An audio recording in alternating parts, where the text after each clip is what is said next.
Hey everybody, it's the Dynamite Show. Paul Fontaine and not Jeff Hawkins. That smiling face you see beside me is Kevin Ely, formerly of The Boom. Hi, friends. He's back filling in for Jeff, who he'll explain what happened. Just a minor medical thing. He's fine. I've been texting with him. He's just really, really tired and needed the night off. So so we'll hopefully he'll be back next week. But I'm glad to have Kevin here. Kevin had formerly done The Boom, like I said, with James McDaniel years ago when this network started, like this YouTube channel. Close to it.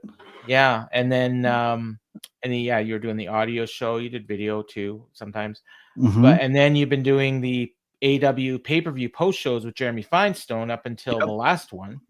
Yeah, right. Yeah, I pulled a Brian Danielson. I've retired from active, from full-time podcasting, but I'm happy to fill in when I can. So yeah, and I was glad you're available. Because you don't always watch live, right?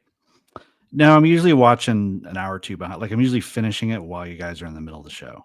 So sometimes I'll like show up, on the YouTube right after like you guys are in the middle of the recap or something like that. But I just happened to be getting home from work and looked down my phone, saw a notification of you saying someone to fill in, and I was like, you know what? I'm actually ready to go and in a good mood. So let's do it.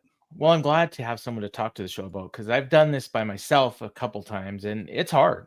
Yeah, I can't. And luckily the YouTube chat usually helps, and we have some of the regulars in here. Nice to see Fernando and John. And John saying you're Kelvin is a suitable substitute.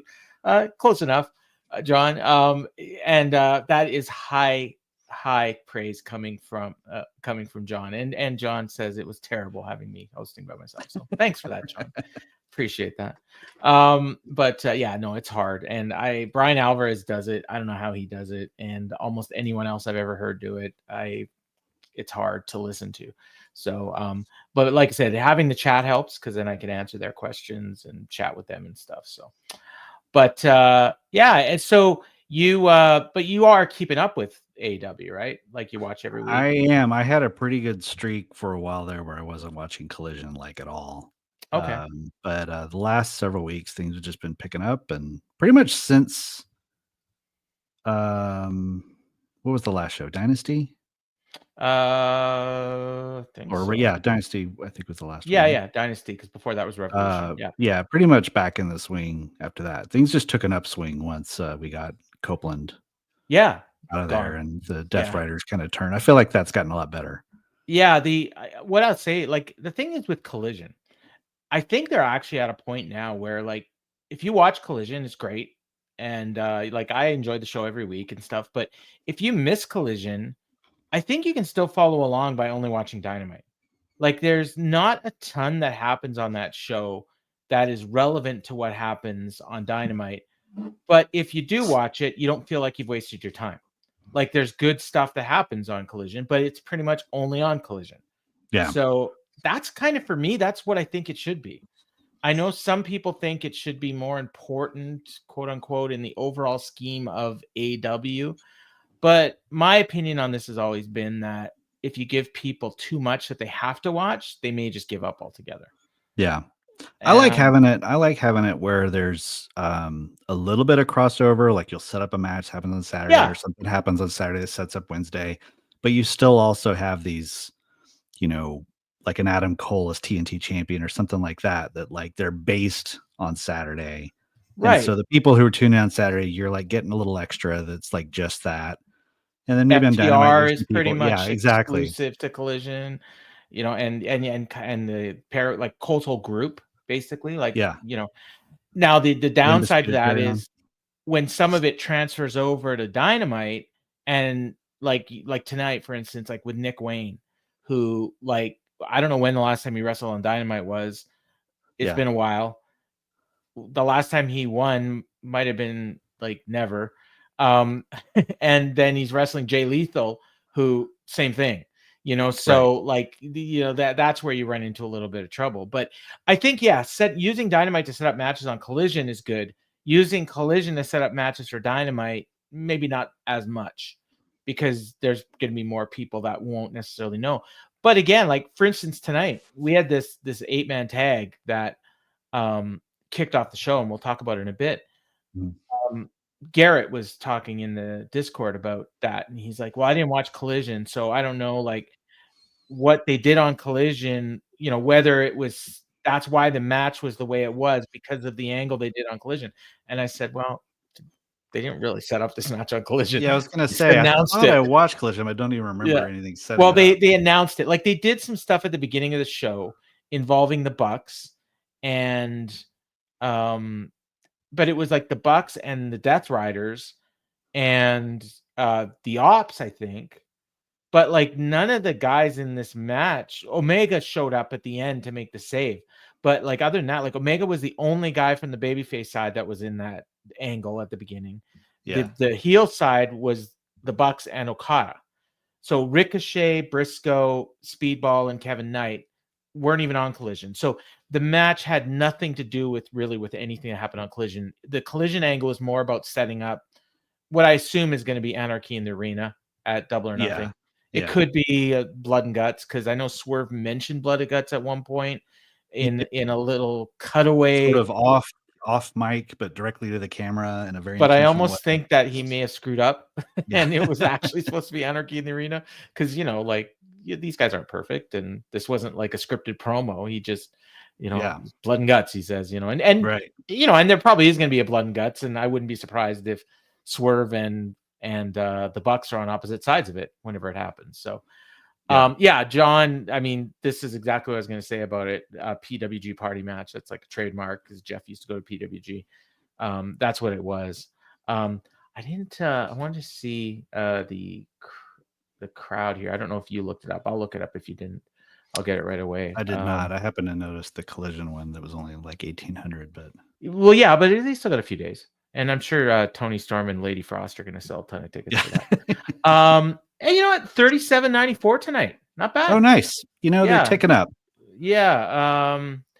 It doesn't say. Oh, the last time they did a show there, so it was August 14th, 2024. So not quite a year ago. Take a guess what they did last time. Just take a guess.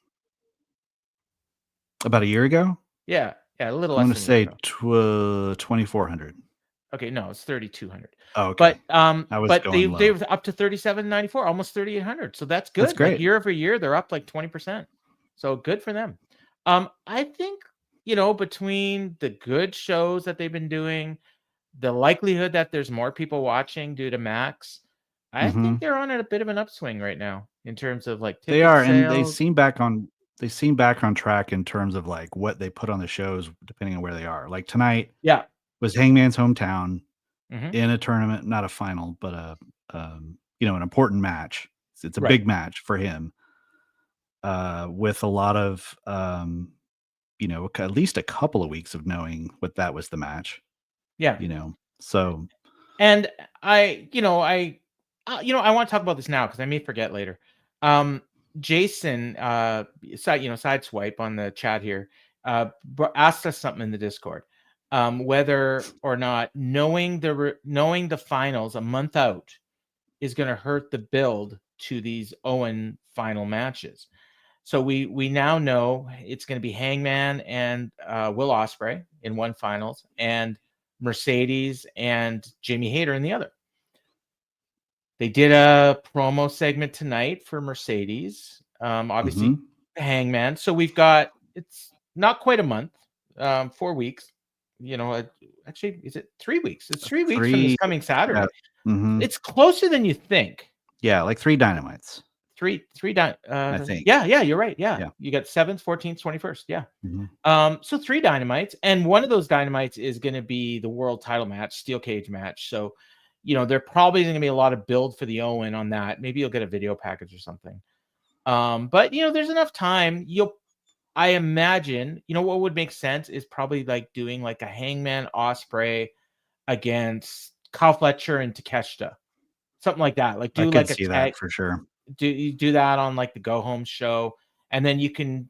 On the other side, you'll probably just have matches. Like Jamie Hayter will be getting some wins. Mercedes will be getting some wins. Maybe she'll defend her TNT title at some point against a friend of Jamie Hayter's. I don't know if she has any friends. I'm sure she does. Yeah.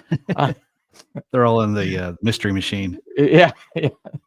We'll get what's the other woman? Is it? I know it's Velma? Daphne is the one she looks like. Oh, yeah, Velma. Yeah, she's a Velma. Yeah, Velma. Like sky blue to veer Velma or something. Yeah, and they could get Shaggy on there too. I found it funny that Mercedes actually mentioned Scooby-Doo tonight because I thought that was just a Discord thing, but I guess it's more. Fernando likes our idea too, so that's good. So I don't like. I mean, it hurts it if like I they don't do anything. Exactly. Like so they just have to like space it out, time it out.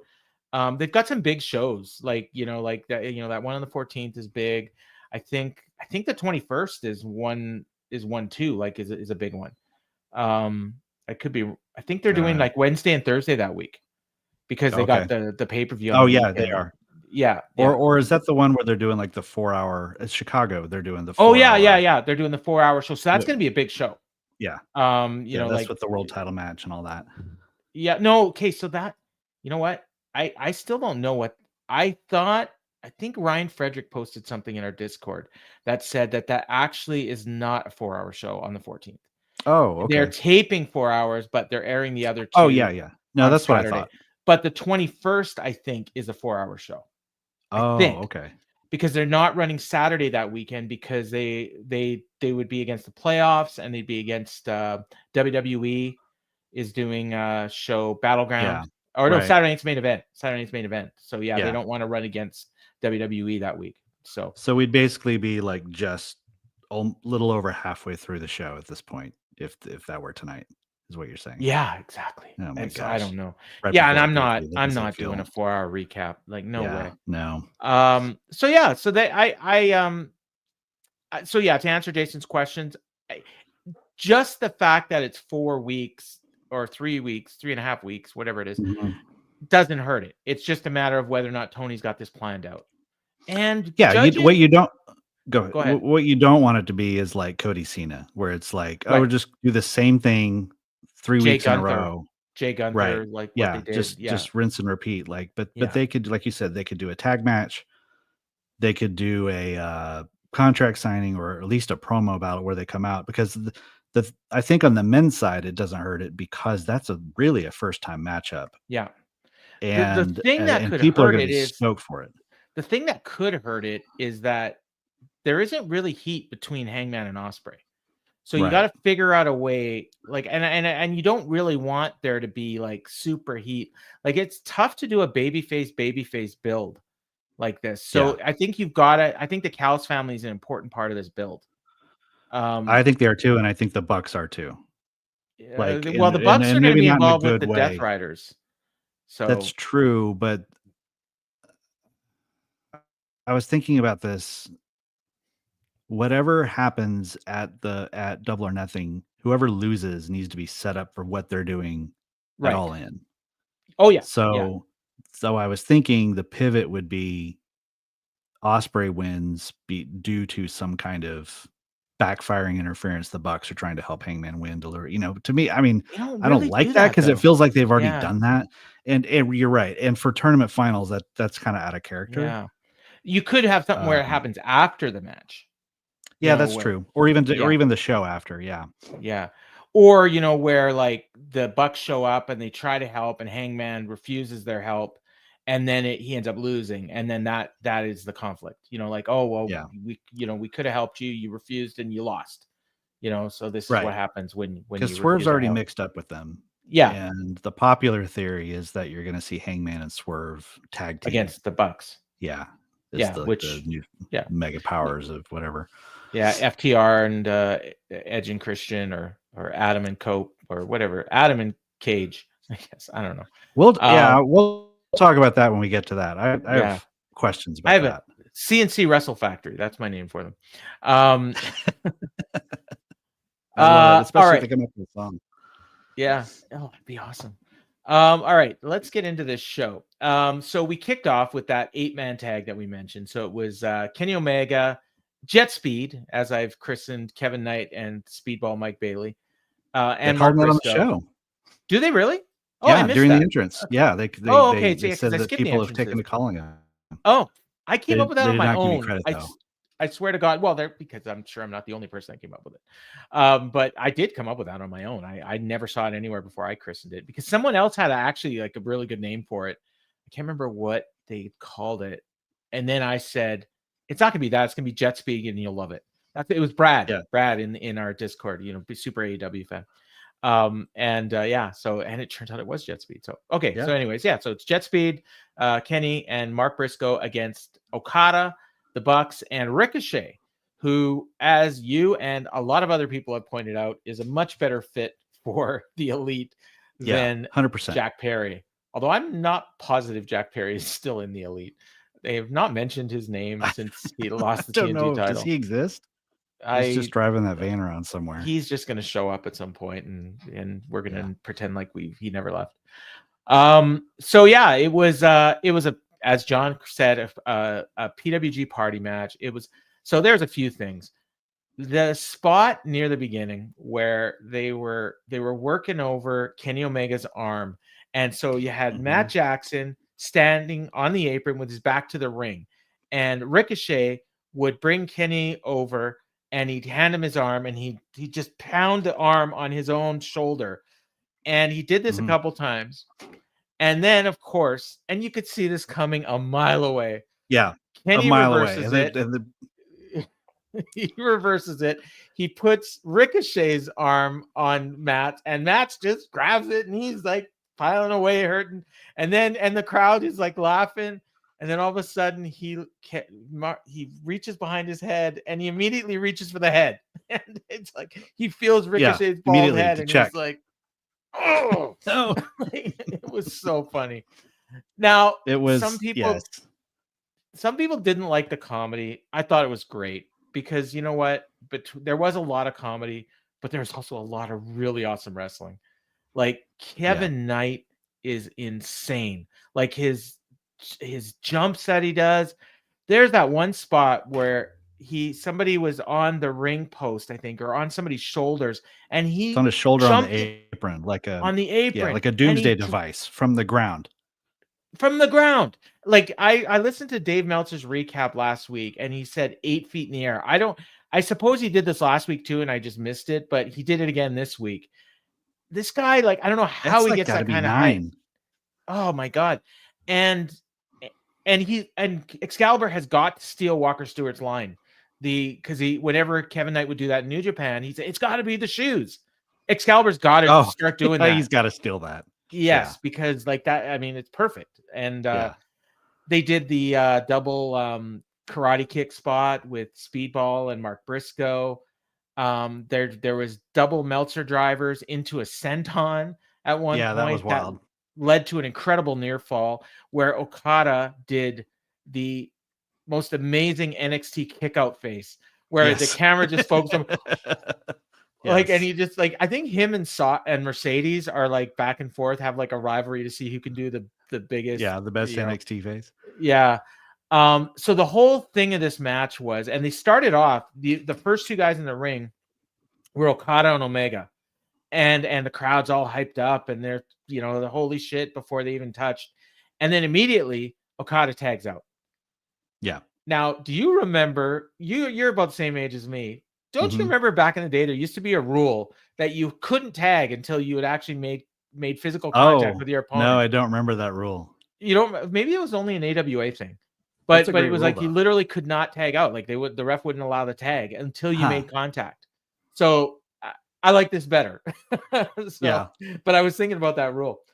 So then the whole match, it was like every time there was a couple times when Kenny was being worked on, and then Okada would just kind of sneak in, do a couple moves, and then get out.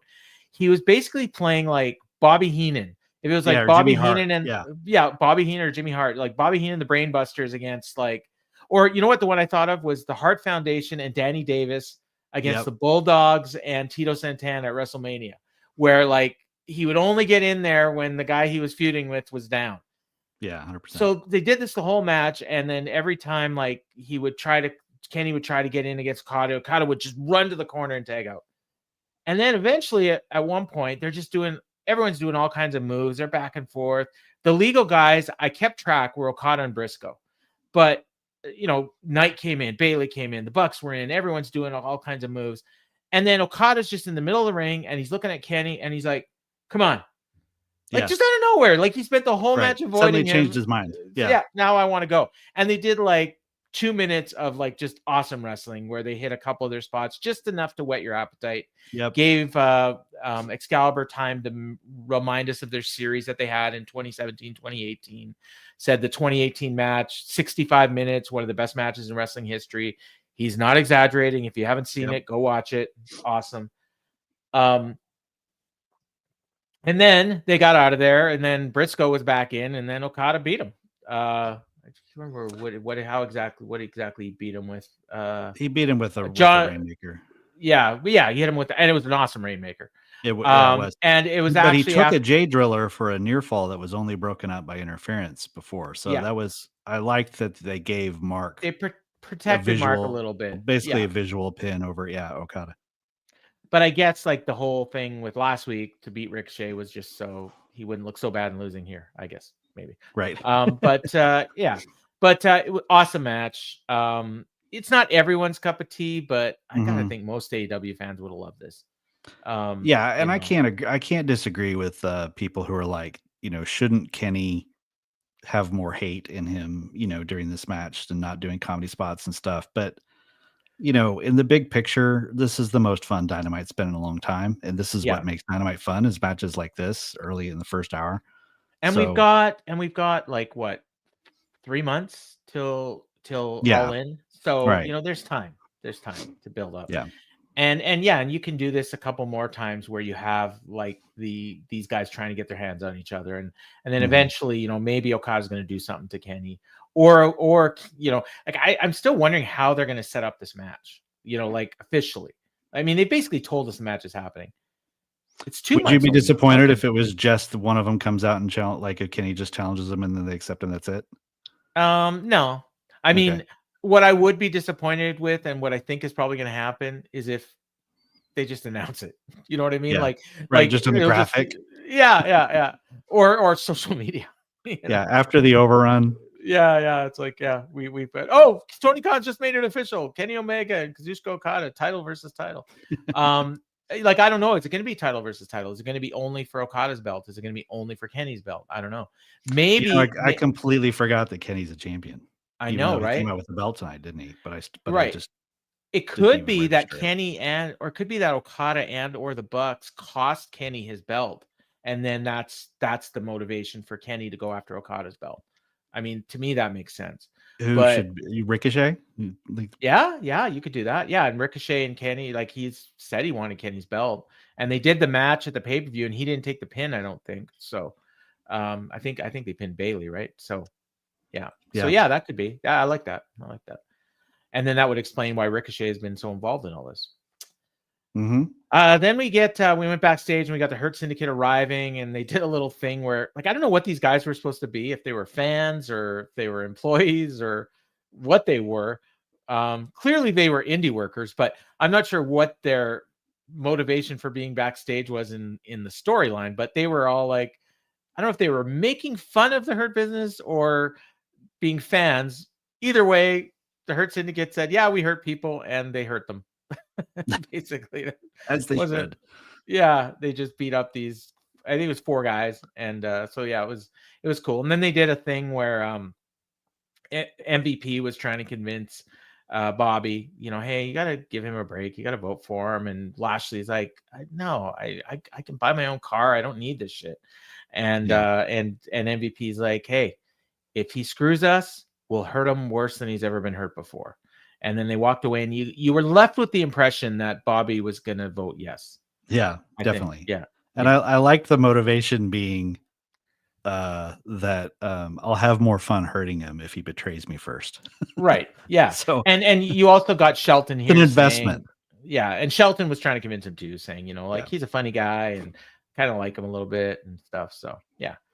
So it was, kind of whet your appetite for later on. And they did advertise that later on we were going to see, they advertised basically as 2 separate segments, but if you've been watching Dynamite for the last month, you kind of knew these were going to be the same segment. It's funny because when they announced, I think it was on Saturday, They announced this 8-man tag. We already knew about Hangman and Fletcher. And then they announced MVP and the Hurt Syndicate will be in attendance, and we will hear from MJF. Mm-hmm. And then I think it was Garrett said, "Oh, I hope they make the 8-man tag the main event and build to it on the whole show." And I said, "No, I think they're going to kick off the show with the 8-man. Yeah, they will have the main event be the Owen match because it's in Hangman's hometown and it's a big match. And then in the middle of the show, they'll do the Hurt Syndicate segment." And that's exactly what they did. So, but I don't think ABC. But I'm not like, this wasn't brain surgery. This is like every week. Like, like but at the same time, it's just been consistently good. Like, and yes, they just got the show dialed in lately as far as like being consistent and and for the most part building the show right. You know, having that segment at the beginning being like, hey, later on, remember MJF's going to come out, you know. I got a question I'm going to ask you when we get to that Hurt Syndicate segment, so don't let me forget. It might be the same question I have. Could be. Then we got the and this was announced, as far as I know, during the show. I didn't know about it beforehand. The Ops will be in action, and it was the Ops against Miles Hawkins, Rhett Titus, ROH legend, and Nick Camarado.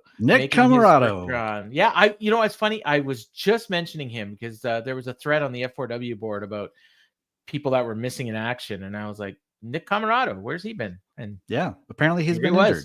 Yeah, so and his manager guy that he had with him, that I can't remember what his name was, but he was like kind of like a Bible thumping cowboy. I don't remember him. I thought last time I remember Nick Camarado was when he was doing like the Italian gimmick with like the pop. Oh man, I can't remember. He was like a wrestler / manager, and I think they did like 1 or 2 like collision matches, but it was mostly an ROH thing. And I can't remember this guy's name, but the funny thing is they were losing. Like, they weren't even like a pushed act. Right. They would just lose all their matches. But anyways, he's back.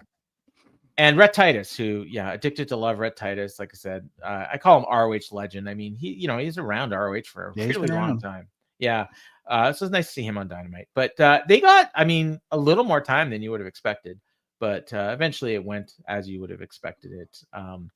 Hobbs got the win with a spine buster on young Miles Hawkins, who is the one guy in this match I wasn't terribly familiar with. I think I've seen him before, but mostly indies. I don't know if I've ever seen him on ROH or AEW.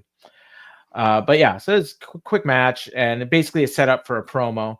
So they were building up, talking about the world title match that's happening on May 14th in Chicago, Beach Break.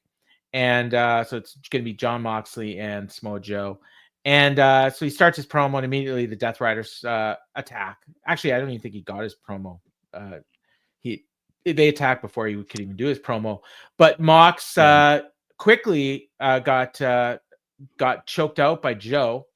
But in the meantime, Claudio Castagnoli was in the ring, and he gave neutralizer onto Shibata on like a chair that was upside down. That looked brutal. Yeah, which is what they did to Hook. Yeah. The night that he was throwing up in the ring for whatever reason. Yeah. And we still haven't seen him again since. But Shibata sold it really well. I think that thing looks worse than it actually is. I hope so anyways. Later on, I think it's one of those things, as long as you're landing on the balls of your feet, like I think you're landing on your feet, it's going to be below you, and you just and the way they shot it, you couldn't really see how he landed, so you just you take their word for it that he landed like right on the legs. I like that they actually shot it pretty well, cutting back and forth between them and Joe, because Joe saw him getting set up for it and actually dropped the choke to try to stop it and couldn't stop it in time. So it's one of those rare cases where the person coming to save you doesn't, just the act of running towards you doesn't stop the attack. He went ahead and finished it before he got there. Everything was logical here. It was, and you weren't left with questions like, why didn't he do this? Why didn't he do that? Like, it all made sense. So it was good. And then the Death Riders took off through the crowd, and Joe grabbed a mic and he called Moxley a chicken shit and said, "You say you want to fight, but you don't really want to fight. You're just being a bitch." And he said, "So you want to fight one-on-one? Let's do this one-on-one. You want me to wrestle you for the world title? Let's do it in a steel cage." And then the announcers are like, Great. "Wow." Yeah. And they didn't even say like, "Oh, the match is happening." Like, they said, "Let's hope that this match gets made." Yeah. I like that little detail. I like that too, because even then, we always joke about how quickly Tony Khan makes it official. But like they acted, like they played it off well in that, like, Tony's probably watching right now. We're gonna find out any moment, And Tony was like thinking about it. And he's like, do I really want to do a cage match? Like people might actually watch that. I don't know. So I actually think like 2 weeks out. I think they're gonna sell some tickets, and I think they're gonna get some viewers because this is a match they built up really, really well. Almost too well. Like I almost want to see it on pay-per-view, but I'm really happy that we're gonna get to see it. Yeah. Hey, Joe. You put him in the position, he'll deliver, man. That guy. And the thing is, like, I know Mox is gonna win, but there's that little thing in the back of your mind. You know what? Joe could win, and then they could do a rematch at the pay-per-view. They've done that before. They, with Punk and Mox. And well, and it's kind of that, one of the things I liked was how logical it was. Very old school setup for a cage match. Look, I'm tired of these sneak attacks. I'm tired of gang warfare. It's gonna be one-on-one. I'm gonna keep them out. And then if they do, the modern trope where like the cage doesn't really do anything but set up another interference thing, that can lead to the Anarchy Arena. Yes. And then they still have the week in between to build it up. Like, if he loses, Joe can cut another one of those promos standing on the top of the cage and just give it a good Anarchy in the arena. The cage couldn't keep you out, so let's just make it the whole building. Right. Exactly. He'll do great at that promo. Yeah. Anarchy in the arena. Let's do it. So it was awesome. Then we get a sit down with Renee and Mercedes Moné, and this was pretty good. It's very subdued, but it was a very respectful interview. And Mercedes was, she was a heel, but she was a very confident heel, and nothing she said was wrong. She basically, I've been here a year. I said I was going to change the industry. I'm now a global champion. I've got the New Japan Strong title. I've got the Rev Pro British title, and I've got the TBS title. And then Renee says, and in the finals of the Owen, you're going to be wrestling Jamie Hayter, and the winner's going to get a world title shot. And she says, the Double or Nothing last year I won the belt. This is very important to me. You know how important the Harts are to me. But let's not be kidding. This is about my legacy, not Owen Hart's. And that was great. Yeah, it was good. And then she asked her about Jamie Hayter. She said she's bigger than you, she's stronger. And then Mercedes kind of ripped off Bianca Belair a bit. She said, "I'm the greatest, I'm the best." I think that was more like just a coincidence than anything. I don't think she was actually doing anything. But she says, every time I step in the ring, I make history. She said, Jamie Hayter is scrappy and tough, but she dresses like a Scooby-Doo cartoon character, and we can't have that. So, it was... she should have called her Scrappy Doo. Yeah, a little Scrappy Doo. Yeah, that'd be good. Because I think if she would have said... No, I was going to say if she said Velma, the people might not get it, but no, I think enough people know Scooby-Doo because they've done like movies and stuff. But I like this. It was different. It wasn't the typical, like, Renee standing in the back and doing her catchphrase and everything. It was good. She didn't actually even do her catchphrase, as far as I know. So I kind of like that.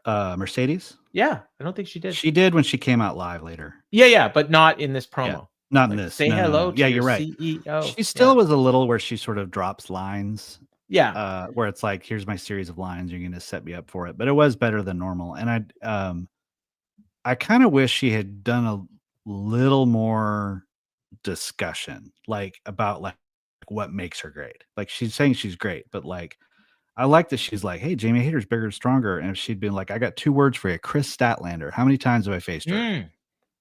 Twice. How many times have I won? Twice. Why? Because it's not because I'm bigger and not because I'm stronger. It's because I'm smarter. And I'm better. And like, and like really kind of paint the picture of like, this is how Willow Nightingale's another one. Right. Mm-hmm. Yeah, every match she's in, they're bigger and stronger. So like, not everyone, but most. Yeah, most. Yeah. Yeah, definitely not Julia, but no, but Julia's younger. But that's just nitpicking. That's more just me know. Yeah. Then we got another Renee interview, but this one was backstage. So she's in a different outfit.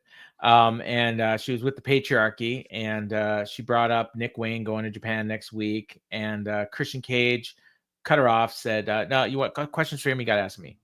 So before she gets a chance to ask Christian anything, Jay Lethal shows up, of all people. And they did a segment on Collision Yeah. You saw weird this, right? Segment. Weird They segment. did this weird interview where like it was Jay and Jeff Jarrett and Karen Jarrett and Satnam Singh. And they were like, where have you been?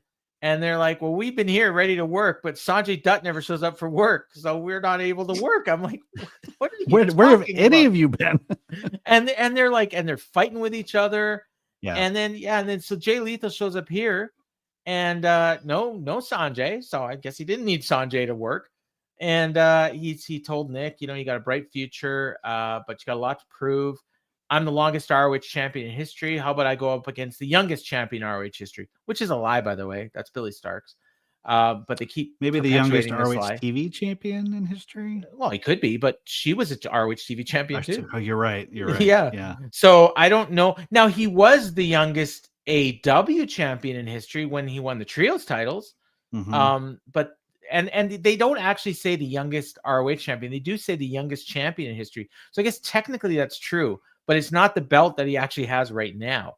He's definitely the youngest two-time champion, and he's the youngest to hold that belt. Yes, yeah, definitely that. So, anyways, he challenges him, and Nick's not sure. He says, "I'm not really warmed up," but Christian's like, "No, you're wrestling. That's it. Youngest male. Okay, fine. You're right, John. He's the youngest male champion. Billy doesn't matter. Youngest male champion to defend the title on a Wednesday. There you go. Well, youngest champion that they've actually acknowledged, because I don't think they ever told us that Billy Starks was maybe that's it actually.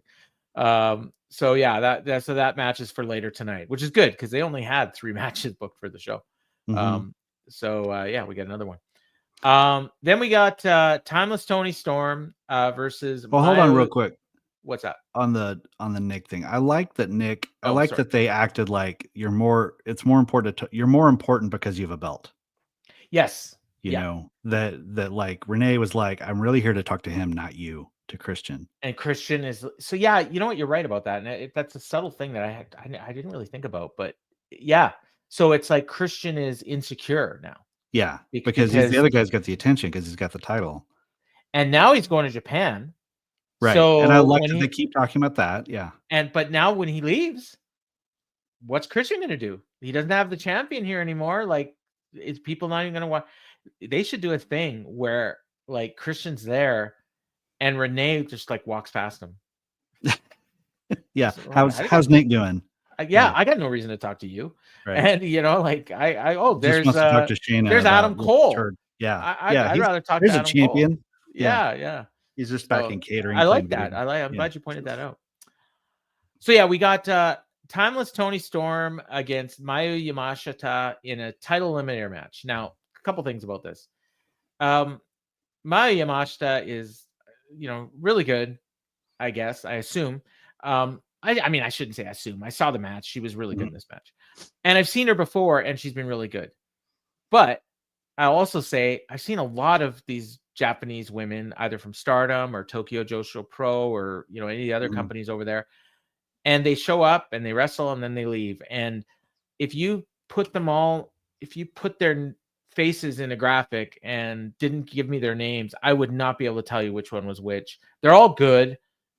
So when they show up, I assume they're going to be good. I assume it's going to be a good match. And the announcers, tell us and stuff. So they said she was the face of but the problem is like, I'm not really invested in her because I don't really know her that well. And I'm sure a lot of the fans watching felt the same way. That said, I mean, she was awesome. Yeah. And the issue I had with this match, again, I'm hard on Toni, but and it works. So I want to get that out of the way first. It works for the crowd. It works for the viewers. Most people love her. I thought she did a little too much comedy in the actual match, whereas Yamashita was like, she was she's just doing straight up. Yeah. Yeah. And she reminded me of Emi Sakura, who is a name I know her because I saw her a lot. Where she was just like, she's vicious. Like she's got these kicks and stuff. But then they like did this spot where like camera was like focused on Toni's butt, and then she kicks it, and then she like threw Luther against a barricade, and then she kicked Toni's butt again. Right. And Toni was like, with the face, and like it was just too much. Yeah. But like the last like 3 or 4 minutes of the match when they actually just wrestled, I thought it was awesome. Same. And overall, it was a good match. Yeah. John had a good point too. They actually pointed out that Yamashita was one of only 3 people to win an eliminator match. I don't remember it happening, but I assume they're not lying. Thunder. They showed it. So did you watch the video package right before the match? I did. So I guess I just didn't see. Yeah, they mentioned that. They said one of the things she did was she beat Thunder Rosa in an eliminator match. And then which I had completely forgotten about. Well, I heard like people talking about that in the lead up to this, like in the Discord and stuff. So right. And what I was wondering was if when they showed us that, did they play it in the arena? That's a good question. To me, that makes a difference. Like if you know, but even if they did, there's the hard hitting, Japanese woman wrestler, the kind of like, All Japan Pro, like, All Japan Women style, like that sort of character comes through a lot.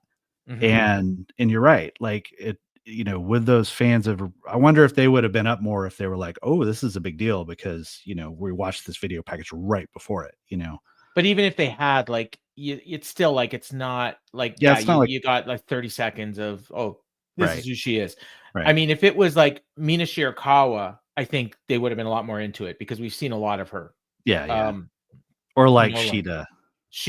Definitely Shida.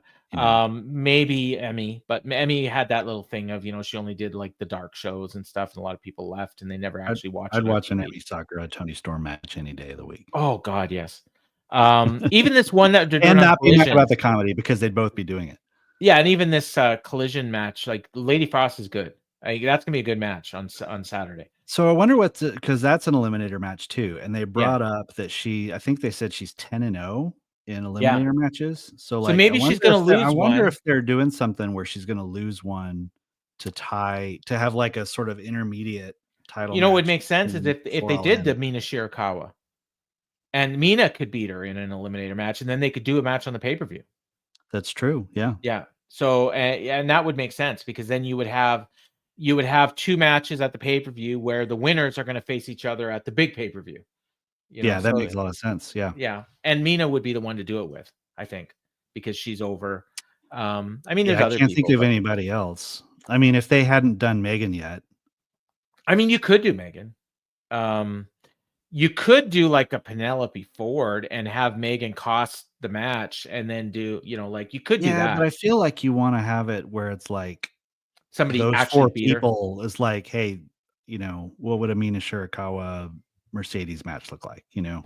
Yeah. Like and we know not that anyone like, really thinks that any of the other two could Mina Shirakawa Mercedes could be fun, actually. Actually, I think I've seen that.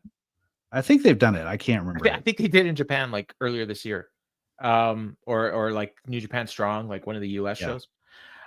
So yeah, that a lot of possibilities here like I said, I like this match. She won, she obviously won with Storm Zero at the end after the sweet cheek music.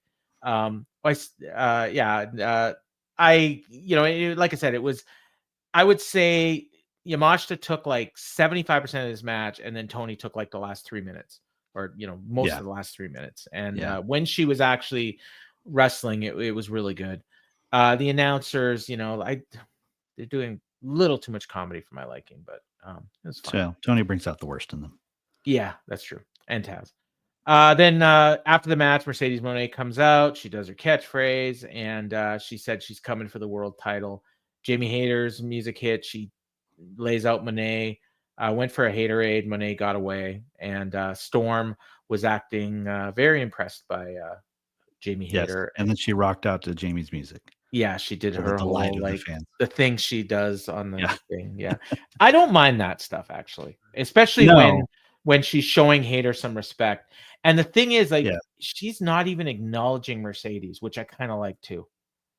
Like she was putting over Stat, she was putting over Hayter, she's putting over Willow before, and Megan. She is not even looking at Mercedes because I don't think she wants to deal with Mercedes, and she's really hoping one of these other people beat her. Did you see the Queen of the Ring movie that came out a few months back? No, okay, no, not so yet. she was in that. I will.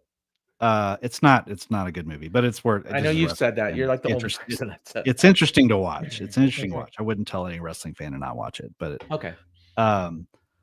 She plays Clara Mortensen, who. When you say she, you mean Toni? Sorry, Toni Storm does. Okay. Yeah. It's kind of a small role, but she's sort of like the Mildred Burke is like coming up, through like this like carnival circuit, and Clara Mortensen's like the first like big star that she wrestles, and like they have a thing over the title and everything. And I kind of thought about it tonight that I realized what Toni's doing now isn't so much the movie star look. Like she's not doing the movie star character as much anymore as she's doing this throwback like Clara Mortensen character where she's like, I'm a throwback wrestler, not just like a movie which is star how this wrestler. started. Actually, it started with her being the throwback wrestler, and then she kind of morphed into being the movie star when Tony Khan came up with the idea for All About Eve, right? And or RJ. Yeah, but I was like, yeah, you're right, because I was thinking about that too, because this match, a lot of what was bugging me about this match is they were doing the 1950s women spots, which was all about sex. Like and then they would get to the actual wrestling, but the selling of those, and then I don't know if the movie actually tells this story, but this is the real truth. It was all about sex, like and that's what they were selling. And then Mildred Burke was a great wrestler, and June Byers and all that, but the reason it got over was because they were selling sex, and this is what Toni does too. Yeah, like the movie kind of sort of does that, but they don't. Okay. It's not like it's not it's different. It's different than like the Attitude Era when they were like puppies and all this. It was more it was more suggestive. It definitely is what dudes getting off watching girls fight. Exactly. Yeah. That like you remember like the old wrestling magazines where they would have the apartment fighting in the back. Oh gosh, that confused a 12-year-old me so much. Yeah. I didn't actually order any of those tapes. No, I never did either, but I was just like, what is this? Is this? Yeah. Yeah, it's an interesting movie, but I kind of like Toni's current kind of bruiser brawler sort of style right now. Yeah. When she actually wrestles, right? Yeah. I have no complaints with her as an actual wrestler. I just don't really like the character. Then we got a backstage promo with the Callis family, and this was pretty awesome. Kyle Fletcher was in his glory. And he made Don Callis say his name, the Protostar. His full name. Yeah. And Josh Alexander was there, Konosuke Takeshita, and they mentioned that they put down Will Ospreay and Brody King last week, and they're gonna make history tonight as Fletcher does the same thing to Hangman. I like too that they mentioned Brody King, and then later on they booked a match between Brody King and a member of the Callis family. So that was a nice little synergy here.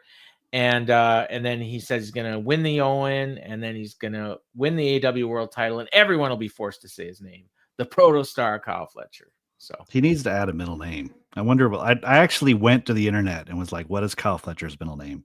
And there was no answer. Oh, could he be freaking? Maybe. I did find it. Let me look it up real quick. I did find a. No, you know what it should be? Kyle, by God, Fletcher. Yeah. According to Speedball Mike Bailey in some past segment back in the day, his full name is Kylerton Rudiger Fletchampton IV. I'm calling shenanigans on that one. But Google says this is a humorous nickname and not his actual name. Okay. I like by God Fletcher. I want that. And for Don Callis to say it, like, because didn't he used to call Kenny by God Omega? Like, I'm sure he would. Yeah, he should call him Kenny. Yeah. And that should be if he's going to make a gimmick about saying his full name needs to be as long and obnoxious as possible. The Protostar Kyle by God Fletcher, and you can even have the Kyle BG Fletcher. Right. Just go full on like Triple H with it, where he's like the cerebral assassin in the game Hunter Hearst Helmsley Triple H. Or I remember Shawn Michaels, the showstopper, the headliner, the main event. Yeah. The icon that can still go. Yeah. And then now you got Seth. I don't really care about him. I shouldn't say that. He's a nice guy, but I don't really. done with him. Anyways, then we get the Hurt Syndicate. It's another show. Yeah, it's another show that I didn't really care for this week. So the Hurt Syndicate comes out of the ring, and they're basically, they don't even make any bones about it. They're just there to vote on MJF. So MJF comes out right away, and he asked him to vote. So do it one more time. MVP's got a thumb up. Shelton Benjamin, thumb up right away. Fans chant. Bob, he puts his thumb out. Yeah. And he takes his time. And the crowd was super into this. Yeah. Because he starts to go down. It kind of teeters a little bit. And then he starts to go up, and they're like, whoa. Like, like when you're doing the spot where someone's winding up to do a punch or something like that. So, yeah, he did that. And then eventually he went down. And the fans were not happy about that. No. And MJF was not happy about that. And he grabs a mic and he says, Bob, I'm sick of this shit. And everyone's like, whoa. Like, everyone was like, I can't believe you talked to him like that. And he's like, I gave you women. I gave you cars. I helped you win matches. I gave you money. And what is it that you want? And then he looks at him and he says, oh, I bet all you want is some Rogaine. And he rubs his head. And I'm surprised. Like, I'm amazed we didn't get a UF'd up chant. Because that's what, but I think the crowd was just so shocked that he actually said this. And I was shocked. I was like, you moron. Immediately, Bob grabs him. I say Bob grabs him, starts choking him out, and he's pissed. And MJF played it really well. MJF is scared. Yeah. And then Bobby says to him, if you want to prove yourself, then you got to hurt people like we do. And he leaves. And he leaves him in the ring, and MJF is saying, so my question for you now. Yeah. When I say where is this going to end up, and I don't mean like a year from now, I mean like 3 months from now, 2 months from now, like the relatively immediate future. Does he join or is he feuding with them? And what do you think's going to happen and what do you want to happen? And maybe it's the same thing. So tonight when I was watching it and he said, if you want to impress me, hurt somebody. And the way they left the ring, Bobby and Shelton left the ring first and left MJF in the ring alone with MVP. Okay. And for a moment, I thought MJF's going to hurt MVP and say, you want me to hurt somebody? I'm going to hurt him. His mentor or his, whatever storyline they have go or whatever. So I don't really see him being in that group. You suggested a couple of weeks ago that it would be like a Pinnacle redo situation where it's like, oh, you don't want me? That's fine because I've got my own group now, and he'll have his own people or something. The thing I can't figure out that makes it confusing to me is I can't figure out who the heel is. Right. Because MJF's acting heel, and we always talk about their, Hurt. He isn't like, baby, but he's trying to get in. Both are like sympathetic, and they're rooting for him to get in. The crowd wants him in this group, right? But like you said, we don't want another Prochacho thing. We don't want him like right. I don't. Think I have decided I do want MJF to tell them that he's having a cookout and they're invited, just for the one line. Just to see their faces when he says that to them. That is a funny line, but see, that is where you're getting into Brochacho's territory. It's just one line and out, though. That's all I want. I like that idea of him hurting MVP so that because he thinks that's what they want to see, and then of course that's not what they want to see, and then they, they wouldn't. I don't think that would get him in the group. Okay. No, but I could see it being the thing of like he just loses his rage, and he does it, and then he's like, "Oh crap, I blew it." Or the other thing is, and this is what I hope happens, and I think maybe it is going to happen, is he is going to actually like all of a sudden have an edge, and he's going to start like maybe next week, MJF in action, and they put him against, anybody, it doesn't matter, pick a name, Red Titus, Jay Lethal, and he beats the holy living hell out of him. And then even after the match, he hurts him. And then you see Bobby Lashley backstage. He's impressed. And then he's like, he's on his way. And he's not there yet, but he's on his way. And then we get another week of him doing that.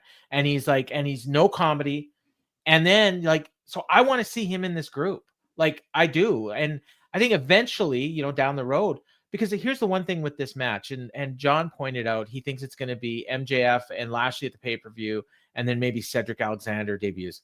I don't really need to see Cedric Alexander in AEW. Yeah, I'm fine with him not being you know, it's fine if he does, but I don't think they need him. The problem with MJF and Lashley, like number one, I can't even imagine how that match would go.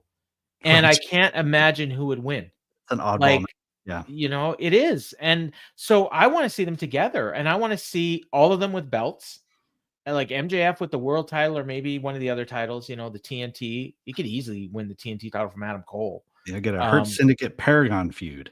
There you go. Hurt Syndicate and the Ops.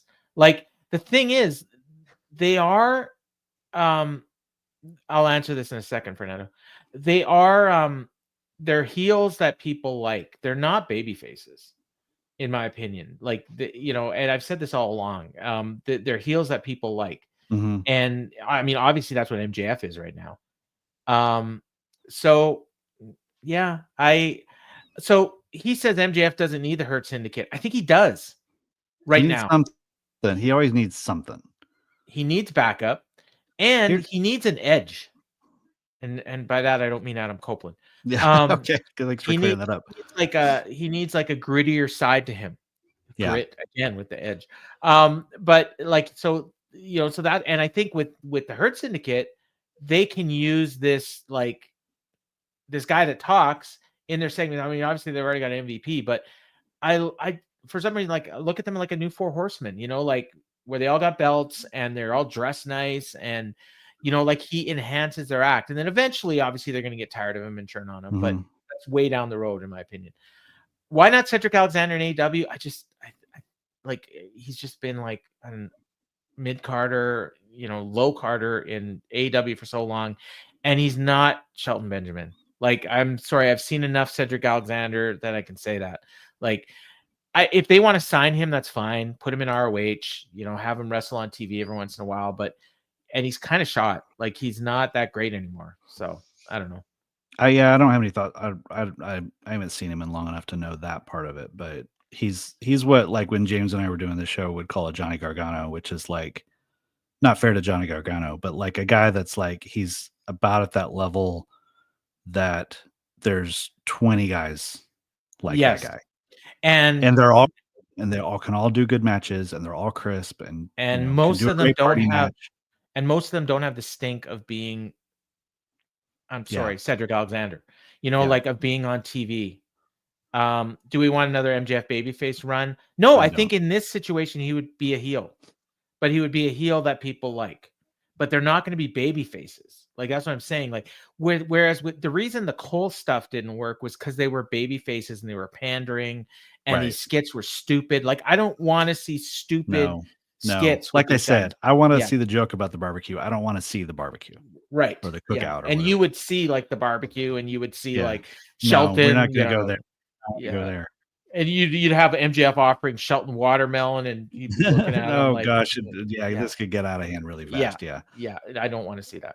And speaking, but like Curry Head says there, that it is a weird fit because explicitly or not, like, Hurt Syndicate is a Black Excellence like gimmick, like that's their gimmick. But they never actually said that. But they never say it. But but in WWE they did. In WWE they did. But this is more about business, which is ironic because which I like. I know. Yeah. Which I do like, that they're like, this is about business, all that stuff. So I think adding a white guy is fine. Like, you know, it just changes the gimmick a little bit. And here's my question though. They're the tag team champions.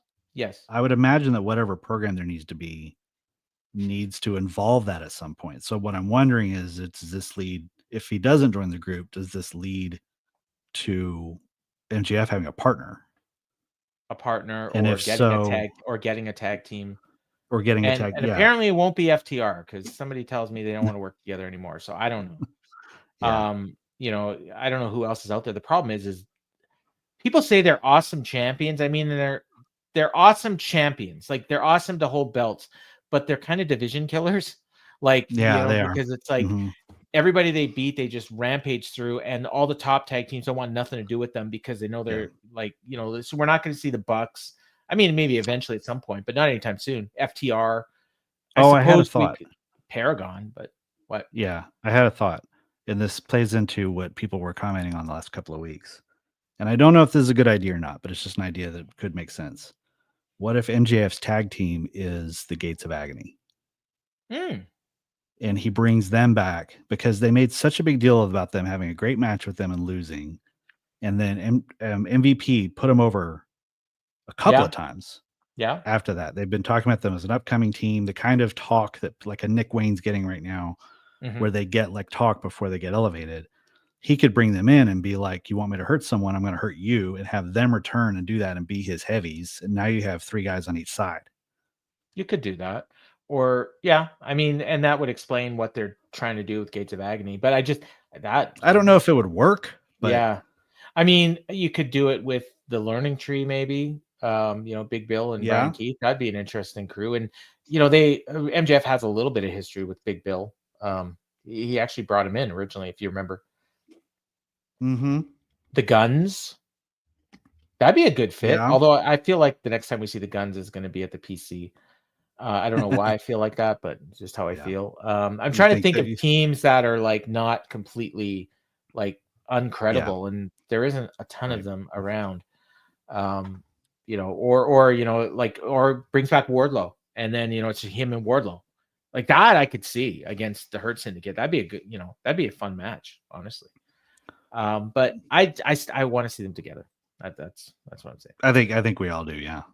Well, I think there's a lot of people that want to see Bobby Lashley against MVP and or against MJF. So I mean, and if that's what they're gonna do, like that's the one thing I don't want to see that match. That's what I'm saying. Maybe it'll be good. John brought up Bobby and Swerve. I didn't really think that was a great match. I mean, it's fine, but all right, we got footage of last week and Stokely with FTR. It's just a video package, and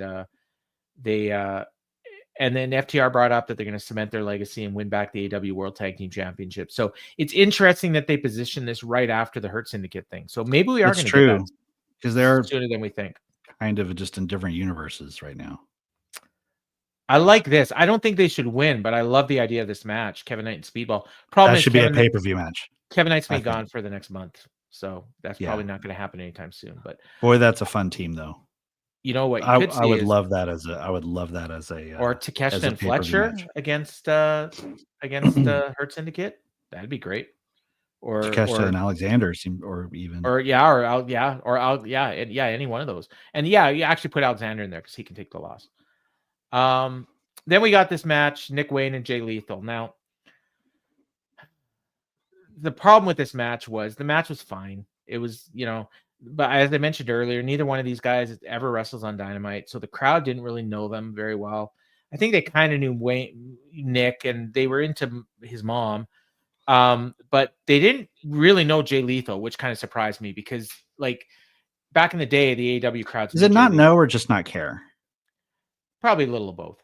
Is it just like, okay, we know Jay Lethal, we know he's here to have like a 3-star match? I think in a lot of cases they don't even know him because these are new fans. Like when he did the Lethal combination, like they didn't even react at all. Yeah, that's true. And so that was what kind of my cue to like, oh, these fans don't even really know him. I think they know Nick Wayne. They just, they don't really know his moves because they never see him wrestle. So you weren't kind of getting the reactions that you would expect. But the thing is, Nick was actually doing some like old school heel stuff. So that kind of always works. You don't need the signature stuff. He eventually got the win. He raked Jay's eyes, hit a roundhouse and a fisherman's buster for the win. So he didn't even use his finisher. And then like after the match, Jay Lethal was doing something where he was like just looking all despondent. Yeah. But the announcers didn't even mention it. So like I think he was doing an angle that we're supposed to be paying attention to. But, right. Is there going to be some backstage thing on Collision where he's yelling at Sanjay because he wasn't in his corner or something? Or he's going to be like, oh, I can't even beat this kid. Maybe I shouldn't even do this anymore. And then Mark Briscoe's going to show up and he's, come on, fire them all up. And then we'll get like he'll start conglomerating. There you go. But yeah, it was the match was fine. You know, it was a win for Nick. The thing is, like, that's weird about this though is like he's leaving, so you know, like it's good that they're featuring him and everything, but we're not going to see him for the next little while. So I'm not. I wonder if Christian and them are just going to disappear while he's over there. Christian's probably going to walk around with his belt while he's gone. I bet. Oh, he probably will. He'll probably maybe even try to defend it. They'll probably make a thing where he steals it. Oh, maybe he'll defend it and lose it. Well, that could be. After the match, though, they had you know, Sabian and Mother Wayne were all happy, and Christian was just kind of mocking him. He just kind of like, just overly. Yeah. I was just thinking, Mother Wayne has the easiest job in wrestling. Oh man! You just show up, you get glammed up, you walk out. You just have to. Your only job is to keep a straight face. I think Karen Jarrett's got even better because she rarely actually has to like perform. Who, Karen? Like act. Like she actually has to like deliver lines occasionally. Okay, like twice in a year. Yeah, like, I guess so. You know, like at least like, you know, Mother Wayne's got to keep a straight face through some of those Christian. I wonder, is like Shayna Wayne like going on the road with him just because he's so young and like she's like literally his mom traveling with him, or? Well, I think she's under contract. So yeah, but I mean, I think here's what I think. I think Tony is he's very loyal to people that are like people in the industry. So because Nick lost his dad, he's doing Shayna a favor and giving her, you know, a job, and she's doing a great job with it. Like, don't get me wrong. Yeah, no, I mean, I don't mean that as a knock on her. I just, you know, she's kind of like, you know what, she's got a great gig. Kind of reminds me of Sable in a way. You know, where like they signed Mark Mero, and then your wife's pretty hot. Let's put her under contract too. And originally she was just going to be like a valet, you know, and then but then she got over, and so like I don't think that's in Shayna's future, but I mean she can do what she's doing now for like the day will come. The day will come where Shayna Wayne will slap the crap out of Christian, and it will be a huge pop. Yeah, or she'll slap the crap out of her son, and. Yeah. But no, I think we may get a mixed tag at some point with you know, like Shayna on one side and Beth Phoenix on the other side. Oh gosh. Yeah, that could be. I think Shayna's a bit of a worker. I'm not positive though. I'm sure she's at least done a little bit. Yeah. I mean, maybe not performing, but at least has been taught some things. She'd probably do a bump. Yeah. Then here's where Excalibur told us that Tony Khan made it official. 2 weeks at Beach Break. John Moxley, Samoa Joe in a steel cage, a solid steel cage, as they pointed out. So yeah, that's a big match in 2 weeks in Chicago. So yeah, they got lots of time to sell tickets, and I think the last time I looked, they hadn't sold a ton. So it's good that they're doing this, because I think they will sell a ton now. And I think a lot of people, I don't know what their competition is going to be like. Maybe they'll get lucky and not have to be up against any basketball or hockey. So then we got Hangman Adam Page and Kyle Fletcher in the Owen Hart Foundation semifinal. Now I already spoiled this, and Hangman won. But this match was pretty awesome. Yeah, the one thing that kind of surprised me is I don't know if they just weren't mic'd very well, or the crowd wasn't as hot for Hangman as I thought they would be. I had the same thought. Yeah. Okay.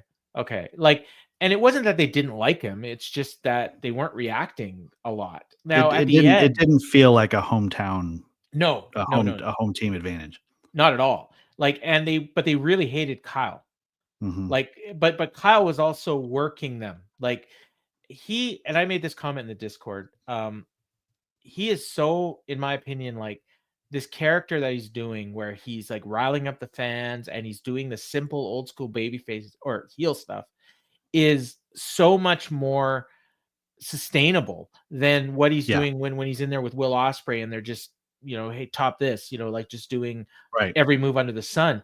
He can do this character for the next 20 years and be a money drawing heel, and it'll be awesome. And at some point he can turn babyface and he can just flip it and they'll be into him doing all the same stuff, you know? So the future is endless for this guy. Absolutely. But Hangman was a great babyface here. You know, like he was thwarting all the cheating, kept going for the buckshot, and Fletcher for a while was countering it. Like there's where he did that one, like the thrust kick where he's like, he's about to do, oh my God, like just the timing was incredible. There was one spot very early in the match. It was during the first commercial break and they went through 2 breaks where he got thrown into the barricade and came up and his back was just bad. Oh, it was really awful. That was like the exact opposite of like the move that looks like it hurts and it really doesn't. Right. This was like the move that probably we hurt see like 100 times a night, and yeah, and it looks like it hurt like hell. And Hangman got cut on the shoulder, I believe, at one point, or I'm not even sure. Like Excalibur, he got something on his head too. He also had something on his eye. Yeah. Okay. Well, Excalibur said he was cut on the shoulder, but I almost wonder if that wasn't just Kyle's blood. I think it might have been actually. Yeah. From like grabbing around the waist or something. But this was like just incredible. Like, they was brain busters. Kyle hit a brain buster on the apron at one point. Hangman hit a dead eye. There was a great near fall off of a brain buster, like right near the end of the match from Kyle. And it was like we were over the time already. So it was like one of those things where, that could be the finish. And it wasn't. And I was like shocked. But the funny thing is I was shocked, but at no point did I think Kyle Fletcher was going to win, except for at that one point where he hit that move. Right. And the whole crowd bought it. Yeah. Including the sound guy. Because did you hear him hit the music?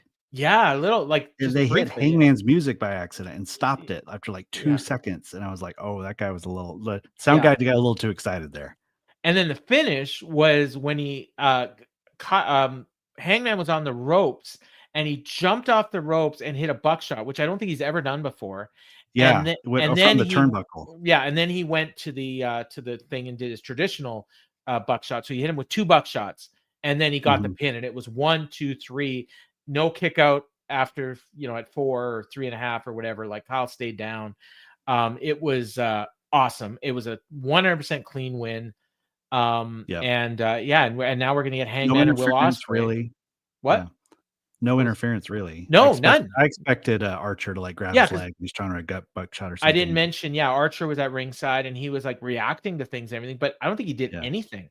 No, what he was doing was playing a human wall. So anytime they'd be out by the thing, he would literally just block access to, which I thought was great. Like that's so much more than a bodyguard character usually does. Right. And Callis was there too, but he didn't do anything. Like he was on commentary, but he has gotten up from commentary and interfered matches before, and he didn't do that here. Yeah. So I'm not exactly sure why. But he didn't.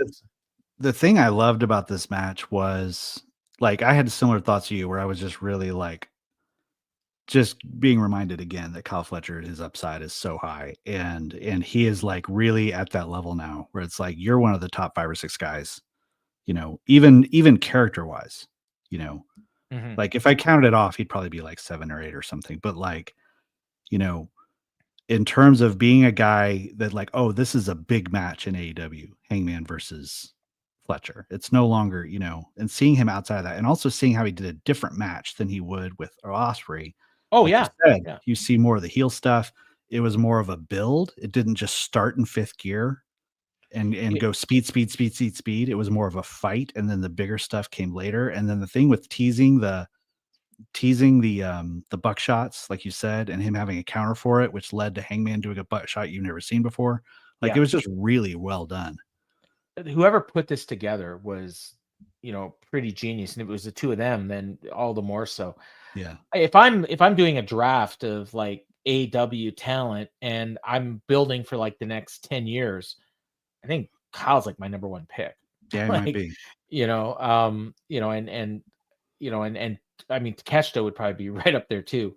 But I think Kyle, obviously, for the North American market is better.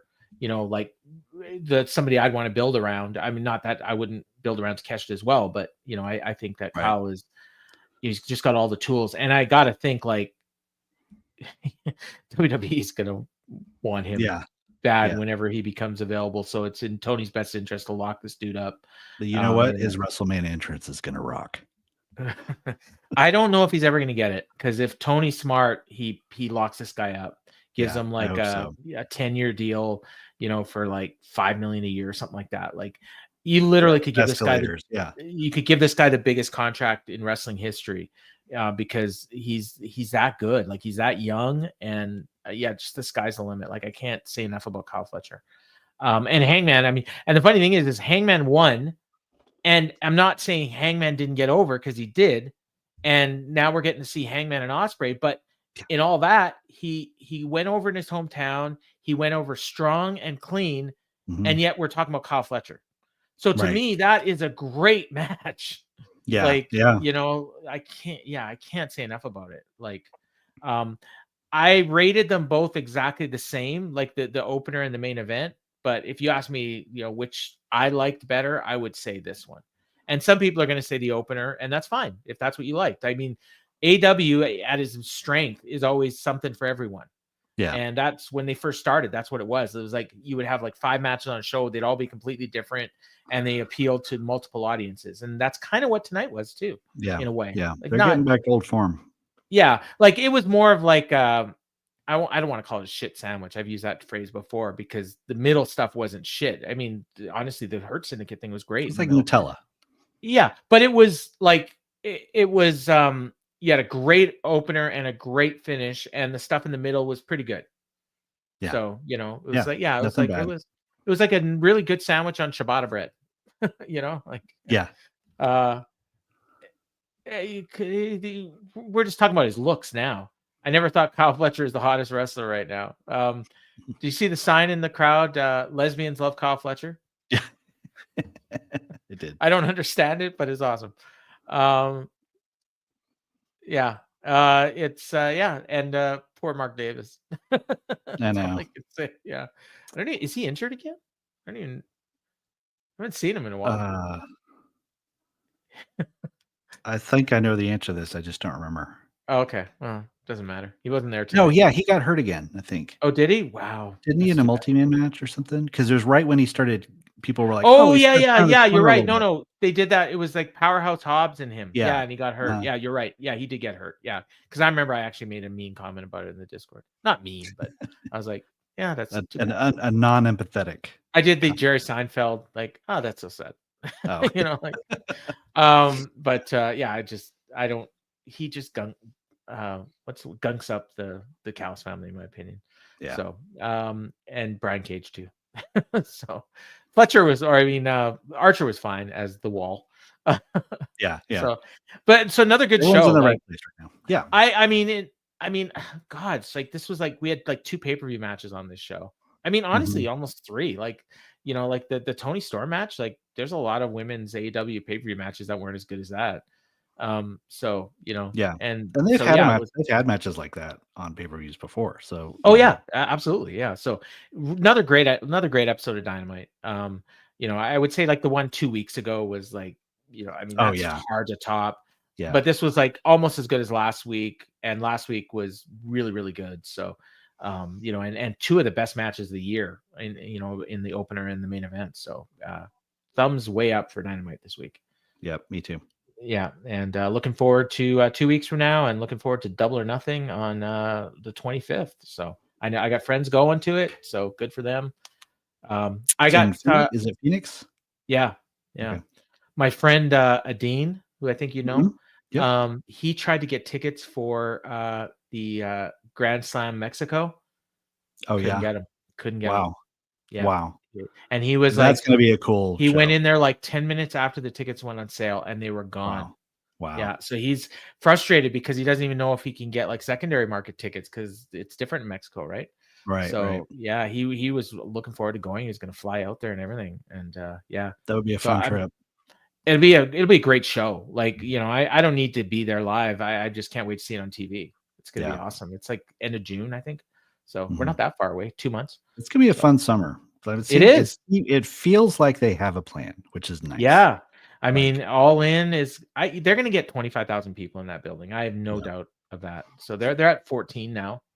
So, and they haven't officially announced anything. So I haven't gotten mine yet, but I fight the urge at least once a week to go ahead and you'll be there. You'll be there. I know I'll be there. It's just a matter of like when I actually pull it. I put it this way. There's like a 10% chance I could be there. We were supposed to go to the Netherlands this summer, and we were leaving. Don't make me drive a fan to Winnipeg.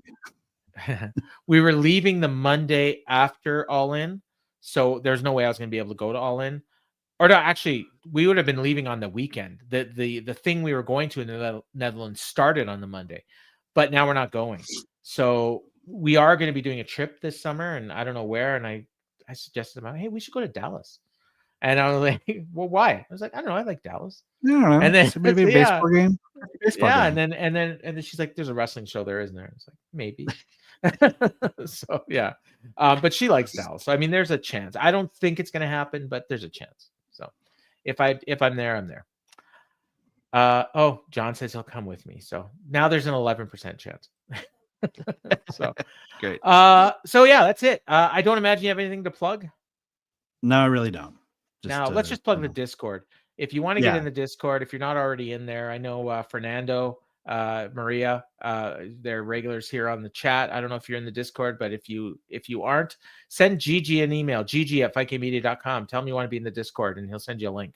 It's a lot of fun. We talk about wrestling all week, and we get all hyped up for Dynamite, and and it's been fun lately. I think it feels like there's been less arguing, at least this week. WWE section is a little more tense, because WrestleMania it's all flowers in AEW right now. Yeah, it's a fun Discord, especially when you're watching a show. I concur with that. 100%. Yeah. So for Kevin Ely, I've been Paul Fontaine, and this has been the Dynamite Show. Get well soon.